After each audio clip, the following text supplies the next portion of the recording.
नमस्कार मंडळी, आज आम्ही होळी बद्दल थोडक्यात माहिती सांगणार आहे.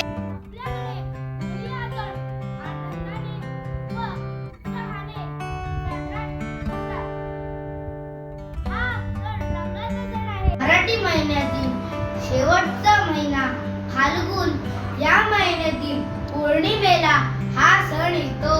त्या दिवशी होळी भोवती गाणी म्हणत प्रदक्षिणा घालतात. होळी रे होळी पुरणाची पोळी असे म्हणतात. त्या दिवशी भगवान विष्णू आपला भक्त प्रल्हाद याला राक्षस राजा हिरण्यकशिपू होलिकापासून वाचवले होते. होळीच्या दुसऱ्या दिवसाला धुलीवंदन किंवा धुळवड असे म्हणतात. होळीला नारळ अर्पण करून पुरणपोळीचा नैवेद्य दाखवतात. हॅपी होली, शुभ होली, धन्यवाद.